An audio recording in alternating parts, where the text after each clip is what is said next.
বিশ্বাসঘাতক, বিশ্বাসঘাতকতা করা কত বড় অপরাধ এই ব্যাপারে আপনি জানেন? এই ব্যাপারে আপনি জানেন ভাই? বিশ্বাসঘাতকতা করা কত বড় অপরাধ? মনে করেন যে মানুষটাকে আপনি বিশ্বাস করে ভালোবেসে, যে মানুষটাকে আপনি আপনার মনের কথাগুলো ব্যক্ত করেছেন, তাকে আপনি মহাব্বত করে ভালোবেসে কথাগুলো বললেন, কিন্তু পরে এক সময় আপনার বিপদের সময় সে আপনার সাথে গাদ্দারি করে বিশ্বাসঘাতকতা করে এই কথাটা আরেকজনের কাছে বলে দিয়েছেন, আপনি অত্যন্ত কষ্ট পেয়েছেন। কিন্তু নবী আলাইহিস সালাতু ওয়াস সালাম বলেছেন, হাসরের মাঠে যারা গুনাহগার হবে আল্লাহ পাক তাদেরকে লাঞ্ছিত করবে, অপমানিত করবেন, অপদস্থ করবেন। এর ভিতরে এক প্রকার ব্যক্তিকে বেশি আমার আল্লাহ লাঞ্ছিত করবেন, সেটা হচ্ছে বিশ্বাসঘাতক।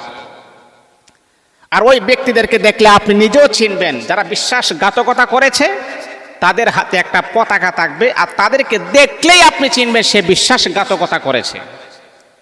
অন্যের মান সম্মানে আপনি আঘাত করেছেন, আল্লাহ পাক হাসরের মাঠে আপনার মান সম্মান তাম পৃথিবীর মানুষের সামনে আমার আল্লাহ ধূলিসাৎ করে দিবেন। এই জন্য বাবা, কখনো বিশ্বাসঘাতকতা করবেন না, বেঈমানি করবেন না, কখনো চোখ উল্টে আরেকজনের সমালোচনা করবেন না। বিশ্বাসঘাতকতা যারা করেছেন দুনিয়া তো আপনি বেয়াজ্জতি হবেন, পরকালে আপনার জন্য আমার আল্লাহ শাস্তি এবং লাঞ্ছনাদায়ক আযাবের ব্যবস্থা আমার আল্লাহ রেখে দিয়েছেন।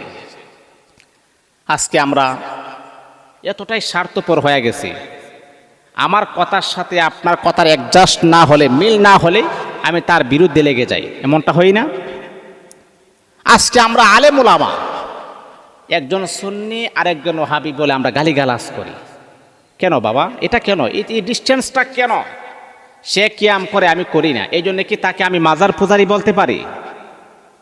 কেন আপনি বলবেন?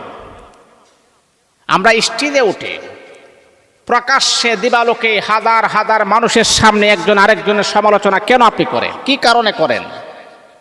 দিন শেষে আমরা মানুষ, আমরা আল্লাহ পাকের বান্দা, আমাদেরকে কবরে যেতে হবে। তাহলে আপনি কেন বাবা এতগুলা মানুষের সামনে আরেকজন আলেমকে খারাপ বানাইতেছেন?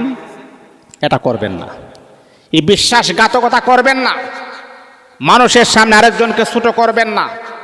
তাহলে যে মানুষের সামনে আরেকজনের মান সম্মানে আঘাত করে, আল্লাহ পাক দুনিয়াতে আপনাকে বেয়াজ্জতি করবেন, আপনাকেও আঘাত করবেন। এটা করবেন না।